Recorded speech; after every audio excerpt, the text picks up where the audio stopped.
अध्याय 13। एक दोष लगाने वाला समालोचक और संदेहपूर्ण मन। दोष मत लगाओ कि तुम पर भी दोष न लगाया जाए। मत्ती 7:1। समालोचक, संदेहपूर्ण और दोष लगाने वाले व्यवहार के कारण मनुष्यों के जीवन में कई यातनाएं आ जाती है। इन शत्रुओं के कारण हमारे एक दूसरे साथ के संबंध नष्ट हो जाते। एक बार फिर मन युद्धभूमि है। विचार, मैं सोचता हूँ एक व्यक्ति को एकांतवासी बना देने के लिए शैतान इस हथियार का प्रयोग कर सकता है। ऐसे व्यक्ति किसी के साथ रहना पसंद नहीं करते जो हर बात में अपनी सलाह देना चाहते हैं। उदाहरणार्थ, मैं एक ऐसी महिला को जानती थी जिसका पति एक बहुत धनी व्यापारी था। वह सामान्यतः शांत प्रकृति का था और वह चाहती थी कि वह अधिक बात किया करे। वह बहुत सी चीजों के बारे में बहुत कुछ जानता था। वह उस पर तब क्रोधित हो जाती थी जब वे किसी समूह में होते थे और वार्तालाप किसी ऐसे विषय पर आरंभ हो जाता था जिस विषय पर उसके पति को अच्छा ज्ञान था और बहुत अच्छी तरह दूसरों को इस विषय के बारे में बता सकता था, परंतु वह नहीं बताता था। एक शाम वह और उसकी पत्नी किसी पार्टी के बाद जब घर लौट कर आए तो पत्नी ने ताड़ना देते हुए कहा, तुमने वहां उन लोगों को वह सब क्यों नहीं बताया जिसे तुम अच्छी तरह जानते हो, और वह लोग उसी विषय पर बातचीत कर रहे थे। तुम केवल वहां बैठे रहे और इस प्रकार व्यवहार कर रहे थे जैसे तुम कुछ भी नहीं जानते हो। मैं जो जानता हूँ वह तो मैं जानता ही हूँ, उसने कहा। मैं शांत होकर सुन रहा था जिससे मैं पता लगा सकूं कि दूसरे क्या जानते हैं। मैं कल्पना कर सकती हूँ कि इसी कारण वह एक धनी व्यक्ति था। वह बुद्धिमान भी था। बहुत कम मनुष्य बिना बुद्धि के धन प्राप्त करते हैं। जो लोग संबंध बनाने में बुद्धि का प्रयोग नहीं करते हैं, ऐसे लोगों के मित्र भी बहुत कम होते हैं। दोष लगाना, अपनी सलाह थोपना और समालोचना करना, यह तीन बातें हैं जिनसे संबंध समाप्त हो जाता है। निःसंदेह शैतान मुझसे और आपसे यही चाहता है कि हम अकेले पड़ जाएं, हमें अस्वीकार कर दिया जाए ताकि वह हमारे मन के इन क्षेत्रों पर आक्रमण कर दे। मैं आशा करती हूँ कि इस अध्याय में हम उन गलत विचारों को पहचानना सीखेंगे और संदेह से कैसे निपटा जाए यह भी सीखेंगे। दोष लगाने की व्याख्या। ग्रीक शब्द जिसका अनुवाद दोष लगाना किया गया है, पुराने और नए नियम के शब्दों का वाइन का शब्दकोश उसकी व्याख्या इस प्रकार करता है, दूसरों के दोष पर निर्णय देना, और इसका संदर्भ एक दूसरे शब्द धिक्कार से भी दिया गया है। इसी प्रकार दोष शब्द की व्याख्या है एक धारणा बना लेना, और इसका संदर्भ शब्द दंड से भी दिया गया है। Vertical bar. केवल परमेश्वर के पास ही यह अधिकार है कि वह किसी को धिक्कार सके अथवा दंड की आज्ञा सुना सके। इस कारण जब हम किसी पर दोष लगाते हैं तो हम स्वयं को परमेश्वर के तुल्य ठहराते हैं।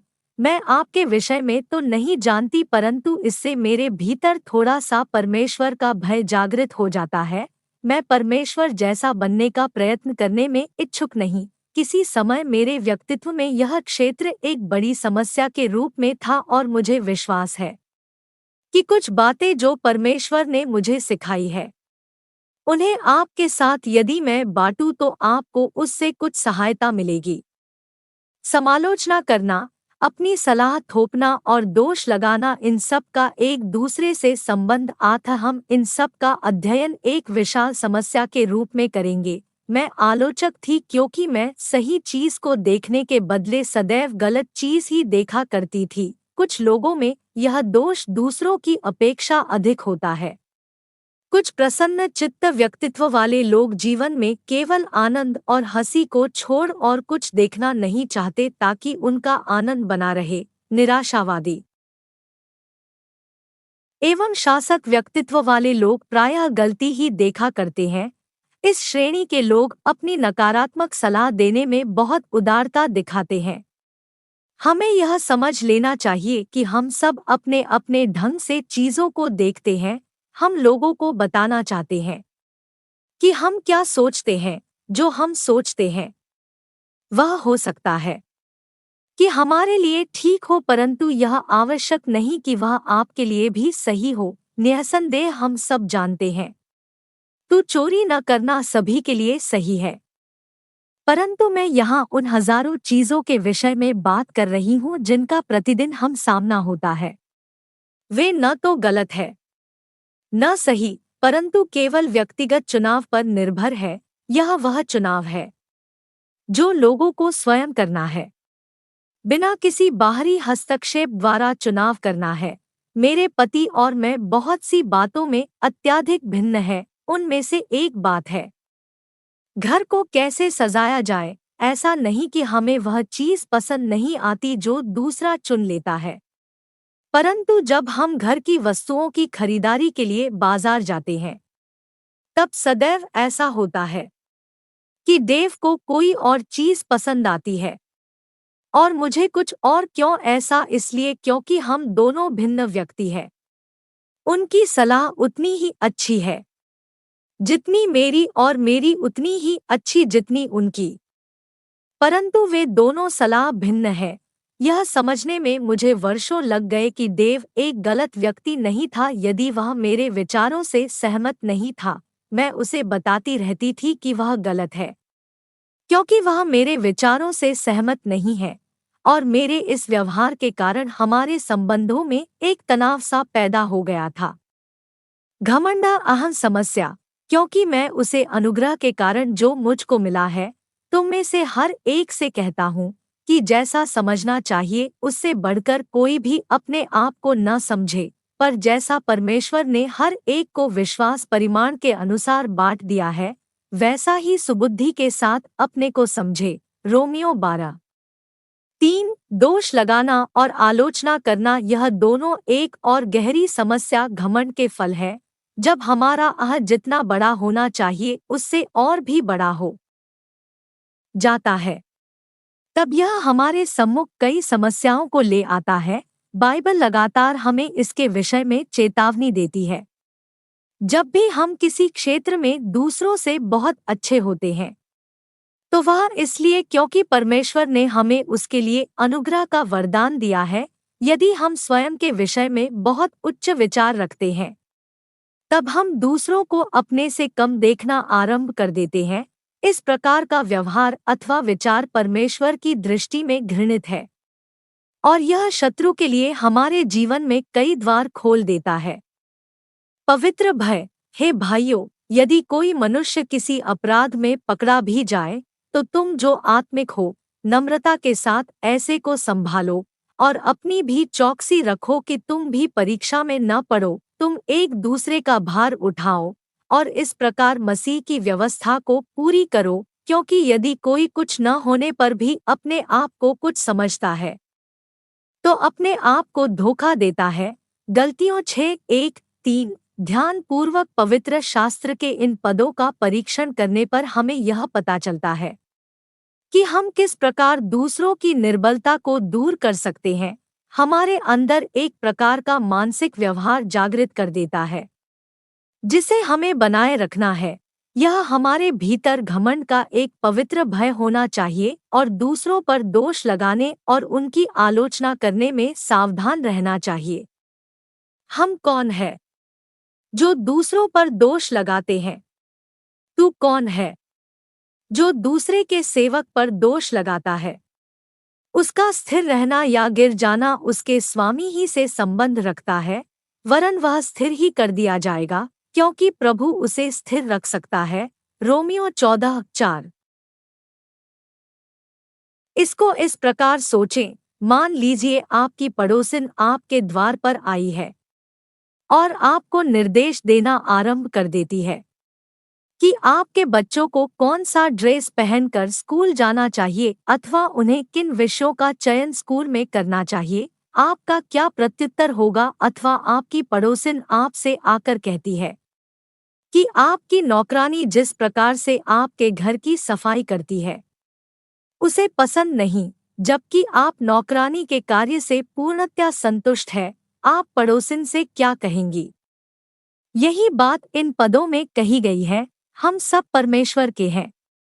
चाहे हमारे भीतर दुर्बलताएं क्यों न हो, वह हमें स्थिर करता है और धर्मी ठहराता है। हम परमेश्वर के उत्तरदायी हैं, एक दूसरे के नहीं। इसी कारण हमें आलोचना करने के द्वारा एक दूसरे पर दोष नहीं लगाना है।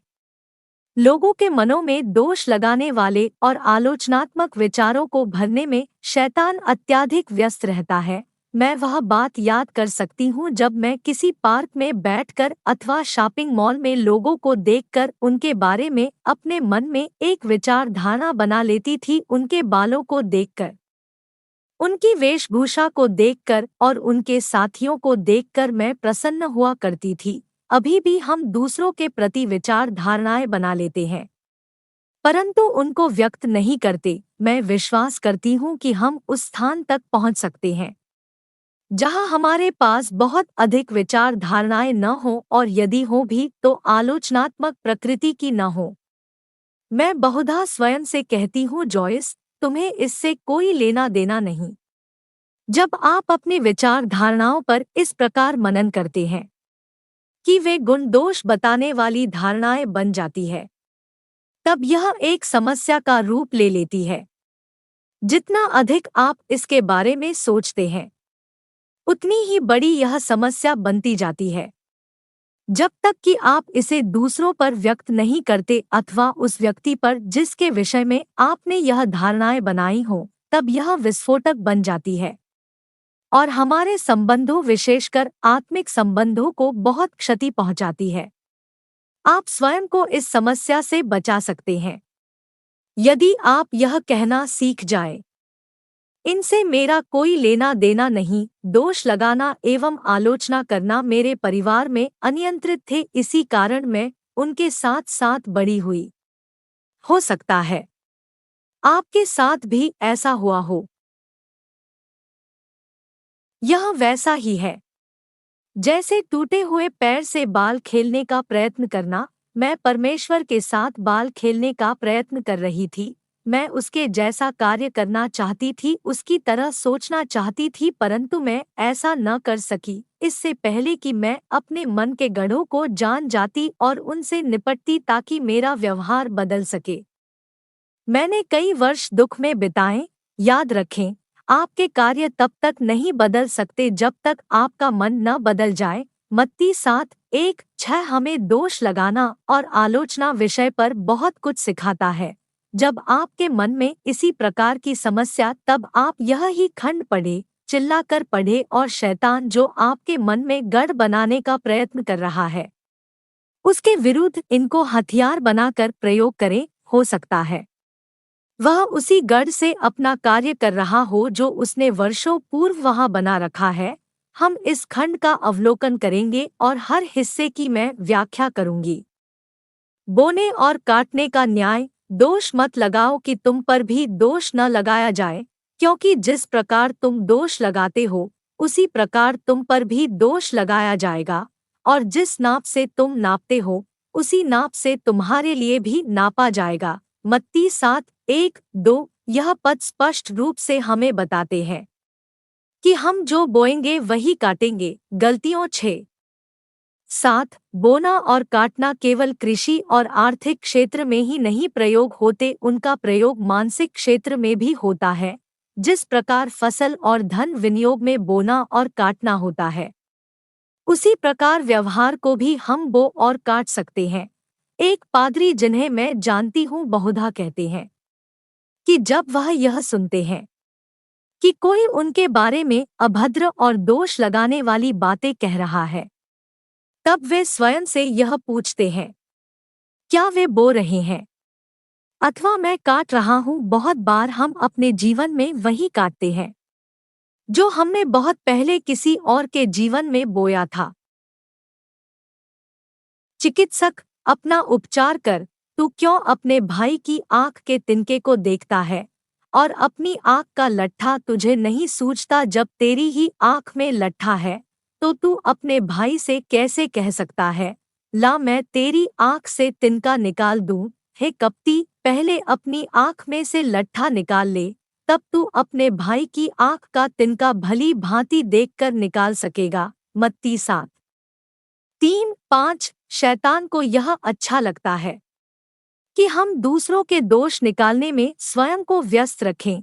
इस प्रकार हम स्वयं को कभी नहीं देख पाएंगे कि हम में क्या गलत है, जिससे हम निपट सकें। हम दूसरों को नहीं बदल सकते, केवल परमेश्वर दूसरों को बदल सकता है। हम स्वयं को भी नहीं बदल सकते, परंतु हम पवित्र आत्मा के साथ सहयोग कर सकते हैं और उसको कार्य करने की अनुमति दे सकते हैं। स्वतंत्रता का पहला कदम होता है कि हम उस सत्य का सामना करें जो परमेश्वर हमें दिखाने का प्रयत्न करता है। जब हम प्रत्येक व्यक्ति के अवगुणों पर ही अपने विचार और बातचीत को केंद्रित करते हैं, तब हम अपने व्यवहार से ही धोखा करते हैं। इसी कारण यीशु ने आज्ञा दी कि हमें इस बात को नहीं देखना है कि दूसरे लोगों में क्या क्या बुराई है, जबकि हमारे ही भीतर बहुत अधिक बुराई है। परमेश्वर को आप पहले स्वयं के ऊपर कार्य करने दीजिए और तब आप अपने भाई को मसीही मार्ग पर चलाने में उसकी सहायता करना सीख जाएंगे। यही पवित्र शास्त्र की शिक्षा है। एक दूसरे से प्रेम रखें। पवित्र वस्तु कुत्तों को न दो और अपने मोती सूअरों के आगे मत डालो। ऐसा न हो कि वे उन्हें पांवों तले रौंदे और पलटकर तुमको फाड़ डालें। मत्ती 7:6। मैं विश्वास करती हूँ कि पवित्र शास्त्र का यह वचन हमें एक दूसरे से प्रेम करने की योग्यता की ओर संकेत करता है, जो हमें परमेश्वर ने दी है। यदि आप और मैं एक दूसरे से प्रेम करने के बदले हम उनकी आलोचना करें या उन पर दोष लगाएं, तब हमने वह पवित्र वस्तु प्रेम कुत्तों और सूअरों, शैतानी आत्माएं के सामने डाल दी। हमने उनके लिए एक द्वार खोल दिया कि वे पवित्र वस्तुओं को अपने पांवों से रौंद डालें और हमें फाड़ डालें। हमें इस बात को समझने की आवश्यकता है कि हम प्रेम के साथ चलना के द्वारा ही स्वयं को शैतान के आक्रमण से बचा सकते हैं। मैं यह विश्वास नहीं करती कि जो व्यक्ति वास्तव में प्रेम में चल रहा है, उसकी शैतान कुछ भी हानि कर सकेगा।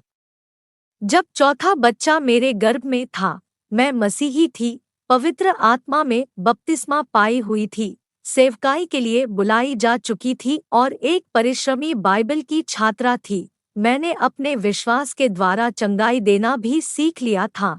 फिर भी गर्भ के प्रथम 3 महीने तक मैं बहुत अधिक अस्वस्थ थी। मेरा वजन और शक्ति भी कम हो गई थी। अपना अधिकतर समय मैं सोफे पर ही लेटे लेटे बिता देती थी। मेरे सिर में चक्कर आते रहते थे और मैं अत्यधिक थकी रहती थी, जिससे कि मैं चल भी नहीं पाती थी।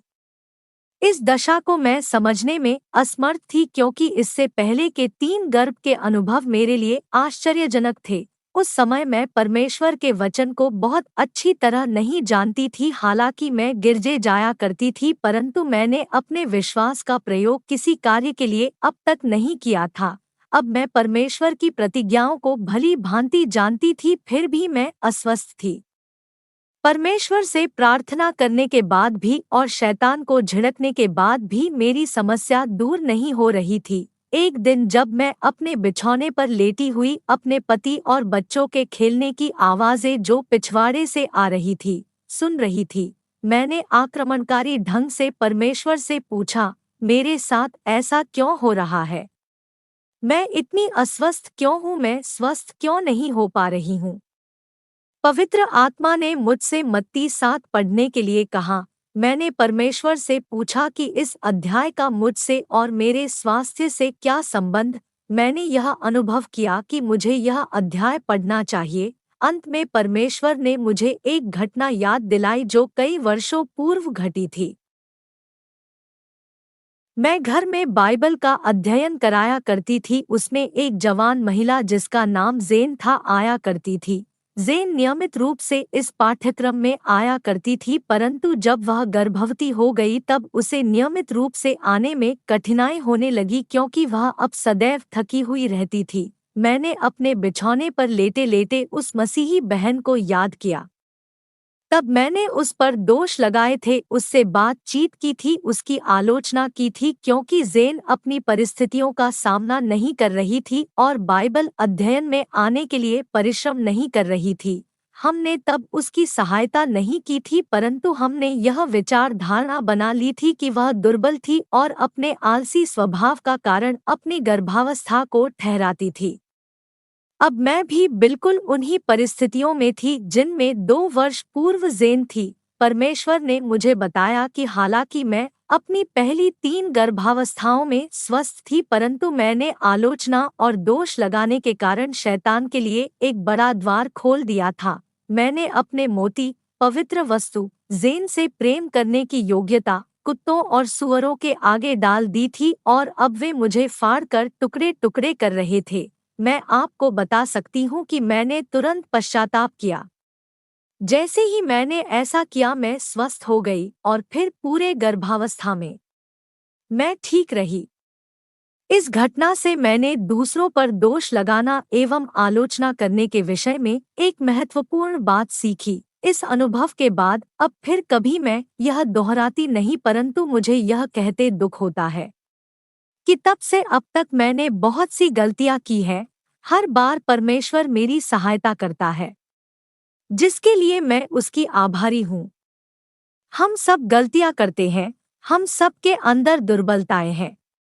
बाइबल कहती है कि हमें दूसरों के प्रति कठोर हृदय अथवा आलोचक आत्मा नहीं रखनी है, परंतु एक दूसरे को क्षमा करना है और एक दूसरे के लिए दया रखनी है, जिस प्रकार परमेश्वर ने मसीह के द्वारा हमारे साथ किया है। इफिसियों 4:32। दोष लगाने से दंड आता है, अंतः है दोष लगाने वाले, तू कोई क्यों न हो, तू निरुत्तर है, क्योंकि जिस बात में तू दूसरे पर दोष लगाता है उसी बात में अपने आप को भी दोषी ठहराता है, इसलिए कि तू जो दोष लगाता है स्वयं ही वह काम करता है। रोमियो 2:1। दूसरे शब्दों में, जिस बात पर हम दूसरों पर दोष लगाते हैं वही बात हम स्वयं करते हैं। परमेश्वर ने मुझे यह सिद्धांत समझाने के लिए एक बहुत अच्छा उदाहरण दिया है। मैं इस बात पर विचार कर रही थी कि हम कोई कार्य करते हैं और सोचते हैं कि यह बिल्कुल ठीक है, परंतु यदि कोई अन्य व्यक्ति उसी काम को करे तो हम उसे दोषी ठहराते हैं। ऐसा क्यों, उसने कहा। जॉयस, तुम स्वयं को तो रंगीन चश्मे से देखती हो, परंतु दूसरों को बड़ा करने वाले लेंस से देखती हो। हम अपने स्वयं के व्यवहार के लिए बहाने ढूंढ लेते हैं, परंतु जब अन्य कोई उसी कार्य को करता है तब हम निर्दयी हो जाते हैं। जैसा हम चाहते हैं कि लोग हमारे साथ करें, हमें भी दूसरों के साथ वैसा ही करना चाहिए। मत्ती 7:12। यदि यही सिद्धांत हम अपना ले तो दोष लगाना और आलोचना करने से हम बच सकते हैं। एक दोष लगाने वाला मन नकारात्मक मन की ही एक डाली है। किसी व्यक्ति में क्या अच्छाई है, इसके बदले केवल यह सोचना कि क्या बुराई है। सकारात्मक रहें, नकारात्मक नहीं। दूसरों को तो लाभ होगा, परंतु आपको दूसरों से भी अधिक लाभ होगा। मन की रक्षा करें, सबसे अधिक अपने मन की रक्षा कर, क्योंकि जीवन का मूल स्रोत वही है। नीतिवचन 4:23। यदि आप चाहते हैं कि जीवन आपकी ओर और आप में से बहे तो अपने मन की रक्षा करें। कुछ विशेष प्रकार के विचार जैसे दोष लगाना और आलोचना करना एक विश्वासी के जीवन में कदापि नहीं होने चाहिए। सारी बातें जो परमेश्वर हमें सिखाने का प्रयत्न करता है हमारे भले के लिए और हमें प्रसन्न रखने के लिए है। उसके मार्गों पर चलना फलदायक है, शैतान के मार्गों पर चलने से सड़न ही सड़न है। संदेह के प्रति संदेहपूर्ण रहें, वह सब बातें सह लेता है, सब बातों की प्रतीति करता है, सब बातों की आशा रखता है, सब बातों में धीरज धरता है। 1 कुरिन्थियों 13:7। मैं विश्वास के साथ कह सकती हूँ कि इस पद पर चलना मेरे लिए सदैव एक चुनौती रहा है। मैं संदेह करने के लिए ही बड़ी हुई। मुझे वास्तव में यह सिखाया गया था, किसी पर भी भरोसा मत करना, विशेषकर उन लोगों पर जो अच्छे बने रहते हैं, क्योंकि वे कुछ न कुछ चाहते हैं। मुझे यह सिखाया गया था कि दूसरों के प्रति संदेहपूर्ण दृष्टि रखो, ऐसा करते हुए मुझे लोगों के साथ बहुत निराशाजनक अनुभव हुए। मेरे मसीही बनने से पहले भी और बाद में भी प्रेम के गुणों पर मनन करने पर मुझे पता चला कि प्रेम सदैव श्रेष्ठ चीज़ों पर विश्वास करता है और एक नया मन उत्पन्न करने में सहायता करता है। जब आपके मन में विष भर दिया गया हो अथवा जब शैतान ने आपके मन गढ़ बना दिए हो, परमेश्वर के वचन द्वारा मन को नया कर लें। परमेश्वर के वचन को याद करके आप ऐसा कर सकते हैं। हमारे पास अद्भुत पवित्र आत्मा है जो हमें इस बात को बता देता है कि कब हमारे विचार गलत दिशा में जा रहे हैं। जब मेरे अंदर प्रेम के विचारों के बदले संदेहपूर्ण विचार आ जाते हैं, तब परमेश्वर मुझे बता देता है। शारीरिक मनुष्य सोचता है, यदि मैं मनुष्यों पर भरोसा रखूंगा तो लोग मेरा लाभ उठाने लगेंगे। संभवतः इसके लाभ नकारात्मक अनुभव से बहुत अधिक है। भरोसा और विश्वास जीवन में आनंद लाता है और संबंधों को शक्ति प्रदान करता है। संदेह सारे संबंधों को पंगु बना देता है और नष्ट कर देता है। मुख्य बात यह है कि परमेश्वर के मार्ग कार्य करते हैं, मनुष्य के नहीं। परमेश्वर दोष लगाना और संदेह को धिक्कारता है। हम भी ऐसा ही करें। परमेश्वर जिससे प्रेम करता है उससे प्रेम करें और जिससे वह घृणा करता है उससे घृणा करें। संतुलित व्यवहार रखना ही सबसे उत्तम सिद्धांत है। इसका अर्थ यह नहीं कि हम अपनी बुद्धि का प्रयोग न करें। हमें हर एक के सामने अपना जीवन यूं ही खोलकर नहीं फेंक देना और न ही किसी को यह अवसर देना है कि वह हमें दबाकर तोड़ डाले, परंतु हमें नकारात्मक ढंग एवं संदेह से दूसरों को नहीं देखना है और यह आशा नहीं करनी है कि दूसरे हमारा लाभ उठाने का प्रयत्न करेंगे। परमेश्वर पर पूर्णतया और मनुष्य पर सावधानीपूर्वक भरोसा रखें। जब वह यरूशलेम में फसह के समय पर्व में था तो बहुतों ने उन चिन्हों को जो वह दिखाता था देखकर उसके नाम पर विश्वास किया, परंतु यीशु ने अपने आप को उनके भरोसे पर नहीं छोड़ा, क्योंकि वह सबको जानता था और उसे आवश्यकता न थी कि मनुष्य के विषय में कोई गवाही दे, क्योंकि वह आप ही जानता था कि मनुष्य के मन में क्या है। यूहन्ना 2:23-25। एक बार मैं गिरजे में एक बड़ी निराशाजनक अवस्था में फंस गई थी। परमेश्वर ने मेरा ध्यान यूहन्ना 2:23-25 लगाया। रूप यह खंड यीशु और उसके चेलों के संबंध के विषय में बताता है।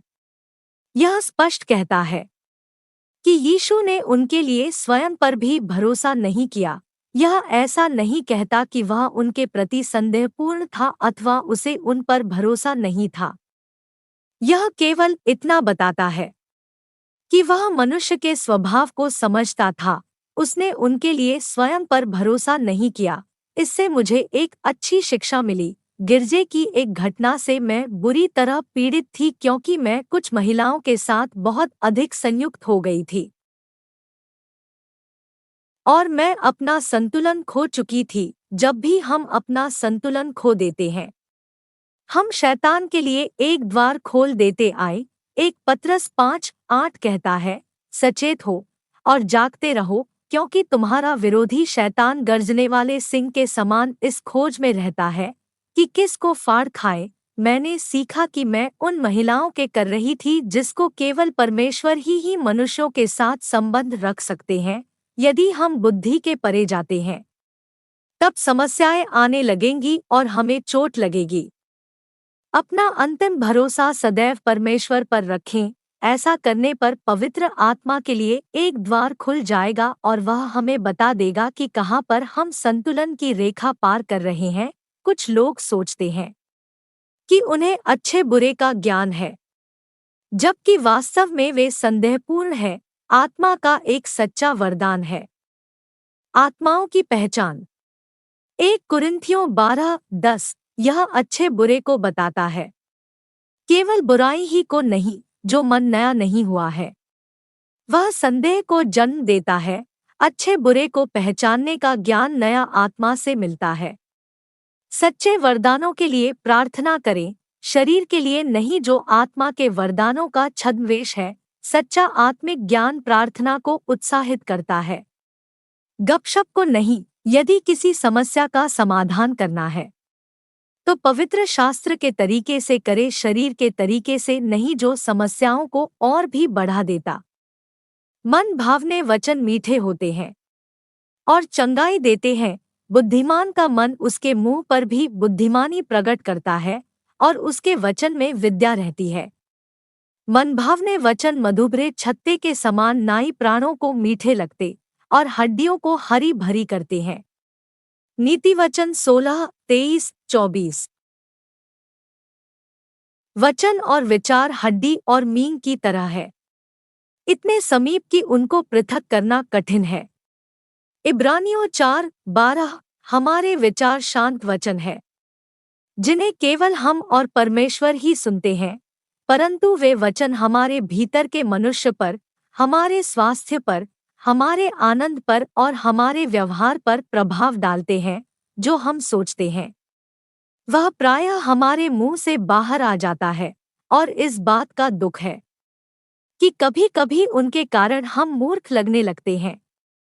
दोष लगाने से, आलोचना करने से अथवा संदेह करने से हम कभी आनंद प्राप्त नहीं कर सकते। यीशु ने कहा कि वह इसलिए आया कि हम जीवन पाए और जीवन का आनंद लें। यूहन्ना 10:10। मसीह का मन रखें और आप एक बदले हुए नए जीवन में प्रवेश कर जाएंगे।